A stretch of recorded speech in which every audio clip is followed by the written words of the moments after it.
આજે આપણે જાંબુનું જ્યુસ બનાવી રહ્યા છીએ। મેં અહીંયા જાંબુના ઉપરથી જે ભાગ લેવાનો છે પલ્પવાળો એ મેં લઈ લીધો છે અને ઠળિયા અલગ કરી લીધા છે। મેં કટ કરીને રાખ્યા છે। ખાંડ લીધી છે, મીઠું લીધું છે, સિંધાલું નમક લીધું છે।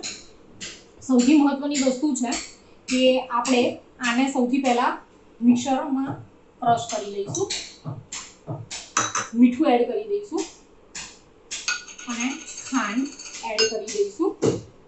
હવે આને આપણે ક્રશ કરી લઈશું। શા માટે આપણે આ જાંબુનું શોર્ટ કે જાંબુનું જ્યુસ પીવું જોઈએ હું તમને જણાવી દઉં।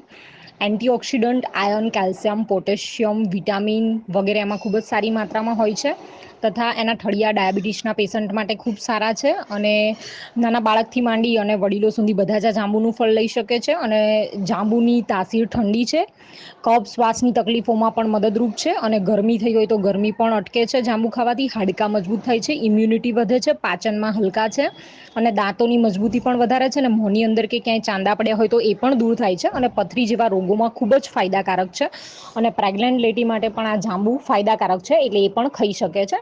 અને સૌએ આ જાંબુ આપણા મતલબ બધી ઋતુઓમાં થઈને ચોમાસું આવે ત્યારે થોડા સમય પૂરતા આવતા હોય છે તો એનો આનંદ સૌએ લેવો જોઈએ। ચાહે આપણે ડાયરેક્ટ જાંબુ ખાઈએ એનો શોર્ટ કે જ્યુસ બનાવીને પણ પી શકીએ છીએ। જાંબુનું જ્યુસ કહો કે જાંબુનું શોર્ટ કહો, જે તમને અનુકૂળ લાગે એ।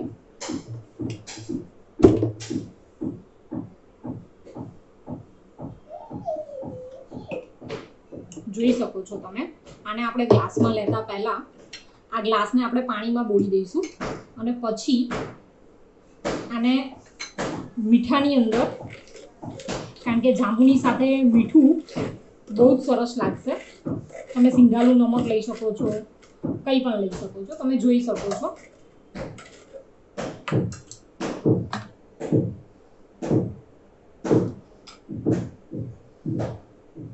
હવે આને આપણે ગ્લાસમાં સર્વ કરી દઈએ છીએ।